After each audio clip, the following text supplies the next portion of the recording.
Well, good afternoon, everyone, or good evening, depending on where you're from. My name is Ross McCurlick, and I'm joined by my colleague, Carolee Klein. And for the next 20 minutes or so, we're going to talk about overcoming barriers to open education in the interior and northern region of British Columbia, Canada. So we're really glad you're here. We'd first like to acknowledge the land that we're on, and actually both Carolee and I are in a different part of British Columbia, and so Carolee, would you like to go first in terms of acknowledging the land? Thanks, Ross. I'm joining you from the unceded traditional territories of the Lheidli, where the two rivers meet, Tene, the people, also known as Prince George, BC, where I live, work, play, respectfully acknowledging the First Nations and their hospitality. Thank you very much, Carolee. And we will have some introductions coming up in the next couple of minutes. And I live on the unceded traditional territory of the Sawex Nation. And I'm very thankful to live, work, and play on this beautiful land. And I'm located in Kelowna, British Columbia. So in terms of our advanced organizer, what we're going to be up to today, we'll first do a bit of an introduction to both Carolee and I, just so you know our context. And then we'll actually introduce BC as well, because we are aware that there are folks that are joining us from around North America. So we just wanted to give you a bit of a geography lesson in that way. And then we'll be going through 4 barriers that we've recognized in our work. And by the way, what we are is open education advisors for these interior region and the northern region. So we support open education in a regional basis. And so we'll get into that a little bit more, but just so you know about the context there. And then finally, we'll just kind of wrap up with some lessons learned, just as a nice little summary. So some nice pictures there, some big pictures. And Carolee, would you like to go first? Sure. I'm the open education advisor in the northern region of BC. In various roles, I've been supporting faculty for over 25 years in technology support and shifting to instructional design. I'm currently completing my dissertation regarding faculty as learners in universal design for learning. And I'm very inspired to support faculty to create engaging learning environments where every student can excel. And I've been with BC Campus for over a year, bringing the open conversation to faculty in the remote and rural colleges and university up north. Thanks very much, Carolee. My name is Ross McCurlick, and I am, as was mentioned earlier, I'm an open education advisor for the interior of British Columbia. So I've got the very cool job of supporting open education initiatives in 6 different institutions up here in the interior. Prior to BC Campus and in my home institution, I'm actually a education technology coordinator at Okanagan College, which is located here in Kelowna. It's a regional community college with 4 campuses throughout our beautiful area. And prior to that, I was working at UBCO actually in program development. So that was also kind of exciting. And it's been a great journey in terms of open, and it's great to be able to work in this particular area. So Carolee, would you like to give us a bit of geography? Sure. 2 regions that Ross and I support make up 877,000 square kilometers, and it's approximately the size of 2 Californias. So in this map, we've sort of highlighted our 2 areas. The green area is the area that I have in the north I'm responsible for, and the pinker color, sorry, Ross, is the area that Ross looks after. The interior, what we consider the interior. Most of, you can see we've got Vancouver and Victoria labeled. Those are sort of the major urban centers that are recognized where a lot of action or population exists. Many of these communities that we support are small and quite geographically separated. So providing service and resources of all sorts can present some very intriguing challenges with these geographical spaces. The there has been a noted disparity between the urban and the rural, which is why our two positions were created to look at how to bring open into the more rural and remote parts of the province. Great, thank you very much, Carolee. Yeah, it is actually quite a large area that we represent. Just to give you an idea, from Kelowna to Fernie, actually, which you see on the very bottom right, that's actually part of the College of the Rockies. The College of the Rockies have a campus in Fernie, which is actually a very beautiful ski town. But anyway, it's about 8-hour drive from Kelowna to Fernie, and then in about another half hour, you're in Alberta. And I think Carolee has got lots of driving stories as well. And so it's a beautiful area that we support, but it's also quite geographically challenging in some ways. So I'm here to talk to you about the first barrier, and you'll find that our theme, you'll find that our slides are kind of nature themed. In fact, our backgrounds are actually geographically correct as well. And behind me is a vineyard in the winter, which I just took actually about 2 weeks ago because we had a bit of snow here, and that's about 10 minutes from our house or so. So that's where I am. And Carolee, you can talk about your background a bit. My background is actually looking out my front door. Excellent. That's great. So the first barrier that we encountered really was kind of alone in the wilderness, which we'll say. This is a picture of a grizzly bear, and a bit of a sad-looking grizzly bear, really. And in this case, it's just kind of represents sometimes in smaller institutions, there's just one person that is really doing the open education advocacy work because that's on his or her passion, and they do their best to try to communicate open education and all of its advantages and challenges as well to the people that they work with. But it's kind of hard to actually spread the message of open education if just one person in one institution. And it could actually be, in this case, one person throughout, multi-campuses as well. And so that's kind of the first barrier that we found. And there are ways of getting around this particular barrier is to build relationships. And that was our first order of business when we first started this position about a year ago. This is actually a new position, Open Education Advisor and Regional Representative, was for the 2019 fiscal year.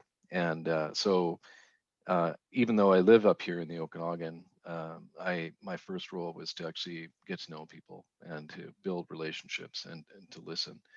And so that's actually, I think, very important in terms of overcoming this barrier of being the only one in the organization that supports and that promotes open education. Or as I wrote in my notes here, I think Carolee wrote, 2 grizzlies are better than 1. So, but I'd also like to circle back to the whole building relationships because I think that's actually really central. And in this case, I believe that also is really important in the institutional context as well, is to really get to know people. And it really is kind of the bedrock of open education work. And also just being there as well. That's another way of getting around this kind of alone in the wilderness barrier, is that being there as the open education and regional representative, you're supporting whatever is on this person's plate. You're communicating, and sometimes communicating strategically, not giving them a whole fire hose of information, but just what they need. And also respecting institutional culture. That's another thing I really learned from visiting different institutions, is that each institution is different, and you really have to respect the culture of the institution. And really the people that are doing the work we can't do the work for the folks that are in the institution. We just have to support them and communicate and build relationships, etc. But we also found that encouraging collaboration among institutions really helped as well. In this case, so a lone grizzly from one university might get to know another Grizzly from another institution. Oh, I guess I'm meaning that kind of, I'm maybe playing the analogy a little bit too far, but building relationships with people basically. And so that can be actually really powerful. And I'm pleased to say that actually we now just have had a couple of quarterly, or actually we'll just be having our next quarterly Zoom session with the 6 institutions. And that's fantastic. It's just really good that other people from other places get to know other institutions because they all face similar challenges. So that's kind of the ways of getting around barrier number 1. And Carol Lee will talk about barrier number 2, which is limited or no internet access. Thanks, Ross. I think COVID has brought the spotlight to the issue of the digital divide between urban and rural areas. Too often, the internet access is very limited. It's low bandwidth or non-existent. I am located only about 11 kilometers from downtown Prince George, and yet I'm considered rural. And for so many people of the people living in the northern half of the province, they have little, poor, or no connection. Some of the ways that we have discovered sort of trying to get around this barrier in preparing to work with people across our nations, we've been aware of the barriers such as the connectivity.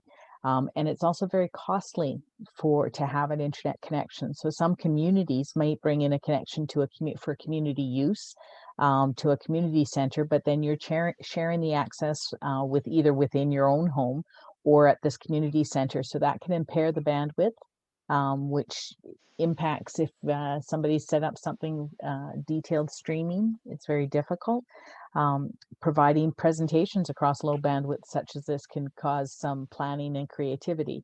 So while I'm supposed to be on a high-speed fiber optic connection, I often have a lot of connections with the seamless presentation. So today Ross is actually hosting the slides, and that's one of the solutions that we found is sort of if you co-present with somebody, so you can cover off when you lose your connection or your connection goes poor. In working with faculty in smaller communities at a regional campus, we actually discovered the one faculty identified using the older approach of distributing their open resources on a USB, which prompted us to look at a pilot project using the USB. And that screen, the image that's on the screen right now is the front side of this USB device that we use. It was about the size of a business card. And this enabled us to both provide information. So we preloaded those with specific topic or discipline specific topic items, as well as some general guides that BC Campus has, and shared it with faculty that we knew were a bit more remote. So another option or barrier that we found is making sure it's suggesting smaller file sizes, maybe not doing videos, but doing an audio only because that has less bandwidth. And for some, the solution was distributing printed versions of the material, which some people are more comfortable with even when they have bandwidth. These were all solutions or ways that we found to get around this. The smaller file versions, the co-presenters is another, just like we're doing here. Those are solutions that we found to this barrier. And on the other challenge that we've noticed with working with staff from smaller institutions is it's very normal for one person to have many different roles and involving a wide scope of responsibilities. In the larger institutions, this would be dispersed amongst multiple people. Because of these diverse responsibilities, it takes focusing solely on open very difficult because they'll have so many other things they're responsible for as priorities, and everything is always a priority. So the other barriers that we encountered with this is an institution may only have a partially funded person allocated to supporting teaching and learning. In the smaller institutions, because of the realities of budgeting, many of our initial connections into an institution are through teaching and learning centers, but this can be a barrier if the teaching and learning center is very limited, doesn't have a lot of resources, and they're trying to juggle so many other things. Some of the solutions that we have for ways of getting around that barrier is ultimately respecting the culture of the institution, supporting where we can, and being very strategic in needed areas or strategic communication. This can be adapting approaches to meet the needs. It can be building the relationships, and really the big thing I think we found, both Ross and I have found, is we've got to listen to really successfully understand what the realities, the unique features and the unique challenges that the institutions face. We can't change those realities, but we can certainly be aware of them and help trying to help them to solutions. We seek out to equip the institutions to advocate for open, whether it's be open pedagogy or just the adoption of open educational resources. We try and get that conversation going. It can be done through reaching out through the teaching and learning group, conversing with senior level management or administration regarding their strategic goals. It's working with various faculty, hearing their needs, and connecting them to existing resources. A lot of times faculty are unfamiliar with how to find open resources, and we can help with that. And we very specific or very targeted with our communication when we share new resources. We try and make sure that we connect faculty in the related disciplines with the new resources. We've taken flexibility in our support and adapting to what they need, what the different institutions require. And I will take a very different approach with one institution than the next one.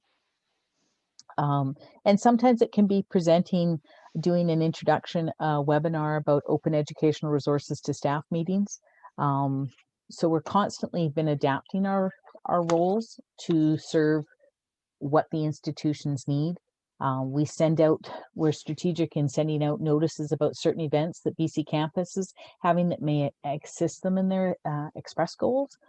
We do find that we really have to consider our audience. These days, people are just feeling overwhelmed with emails, so we're not constantly sending emails. We try to make our emails have a lot of value to the individual person that we're sending it to. So we keep the relationships valued and helpful.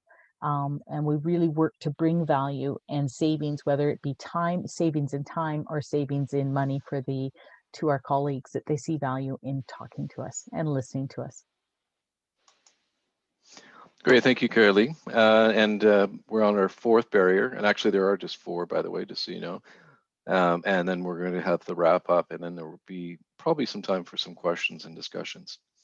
So this is a picture of a forest fire, and so it just represents how sometimes in an institution things happen and it can get into a bit of in crisis mode, and sometimes open education does not take the front seat on that, and that's okay. And sometimes we just have to get out of the way. But in this case, we can think of COVID-19 as a fire, forest fire, but there's also other things that happen as well, like competing initiatives, where it's just not on the radar of a local community college to have a heavy open education adoption. So that's just actually one area there. But also just even something like a data breach or something like that, that can throw an institution into a bit of disarray as well. In terms of getting around barrier 4, well, we can't. I guess we can't really join the firefighters and help with that, but we can be patient. That's one thing, and just say, well, this crisis will pass, and we'll resume the conversation, and we will keep that relationship in a building sort of way. So still communicating as well. So even if we know that we might not get too much of a response about a particular initiative or a particular event or a particular grant or something like that, then we'll still communicate with them, with people in these institutions that are facing a bit of crisis, and because that's what we do.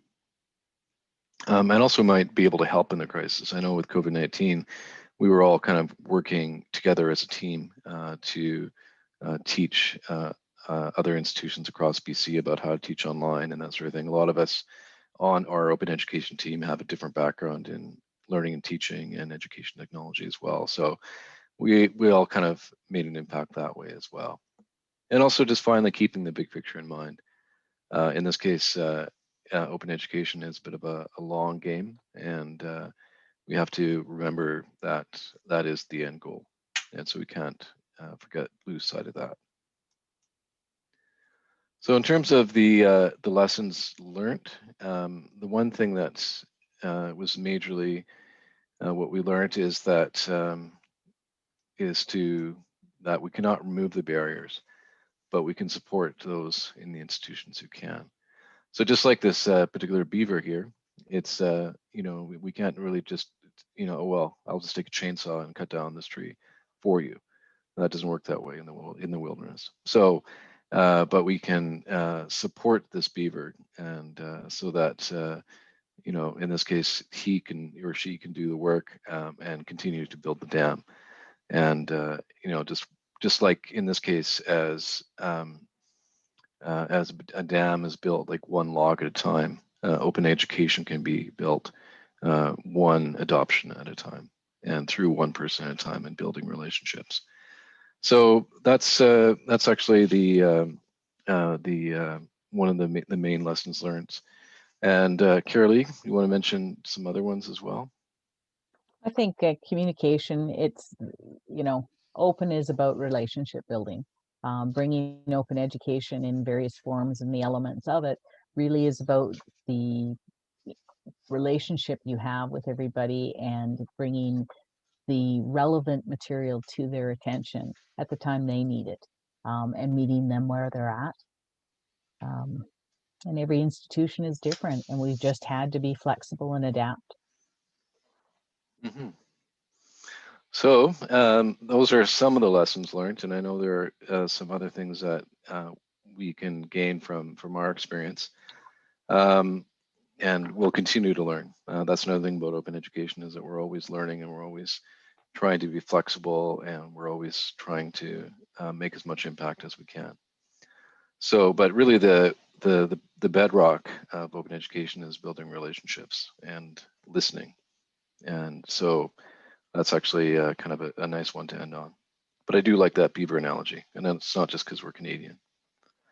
So is there some questions that we can answer or some discussion for the next 3 minutes or so?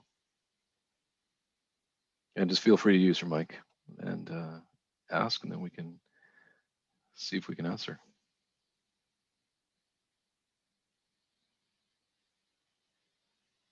Or you can use the chat too.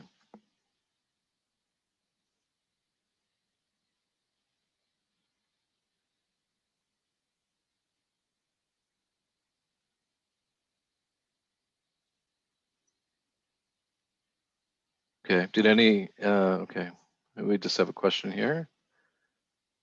Where did you find the most interest and the biggest uptake? In this case, actually, if I look at my interior region, what I found is one of the most exciting uptakes is a joining together of institutions. We had an opportunity to give a grant called a Open Education Foundation grant, and that was to build kind of an open education initiative. And through visits actually from the both institutions, there was two institutions, Selkirk College and College of the Rockies, that decided, well, instead of having an open education group at just one, having individual ones at each institution, why don't we have a dual, like a joint open education group, and then that way we can impact this whole region with open education. And I thought that was a fantastic idea, and so that's actually happening right now, and they're just getting that started. And also Selkirk also recently kind of announced, or they didn't kind of announce, they announced that through some guidance in terms of their open from their textbooks, that it's that if it's an open textbook, then that's the first question. So if you're needing a resource in a particular course, your first question should be if it's open, and if it's open, then use it. And then if it's there's no open, then we can work on developing that. But in the meantime, you can use a published resource. So so I would say that particular region, and those folks also had really keen interest of how they're impacting the Kootenays, respectively the West Kootenays and the East Kootenays. And they knew that their campus has made an impact on the land and in the economy and that sort of thing. And so they joined together, and then I think there's going to be some great things coming out of that. And I just responded to Tara's question about who are the people that we meet. It's not the same at every institution. That's kind of what we talk about, the different cultures of the institutions. Some institutions, it's much higher level. Some institutions, it's very grassroots. It's generally a mix across the area, depending on the institution and depending on how their organizational as well as personal interest seems to play a part. And we generally try to respond and reach out to anybody who expressed any interest, asks any questions. We'll follow up with interest, or if somebody says, oh, you should talk to so and so, we'll often use that as an opportunity to reach out to people. Mm-hmm. But generally, it's been the Learning and Teaching Center, sometimes very small, like one person actually. Sometimes Education Technology, sometimes library. I guess quite a bit the library actually. But yeah, it's actually been great. Thank you, Jennifer. Yes, I know there's some great resources in physics and astronomy. I just actually learned about the Mammoth one, which is very cool. So yeah, and I'll definitely try to communicate those great resources to the people that I'm speaking with as well. We do have project managers that are connecting through the articulation as well, and we try and bridge, sort of bring BC Campus to all of these different forums, because that's really where we're going to get the conversation and get the community practice working. Mm-hmm. I agree. Thank you, Carolee.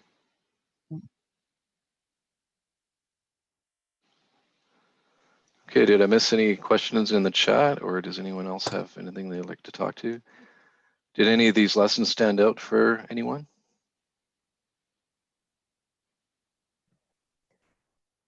I'm just going to end the recording now so that we're on time, but feel free to keep chatting when it does its thing. Thank you, Michelle. Thank you, Michelle.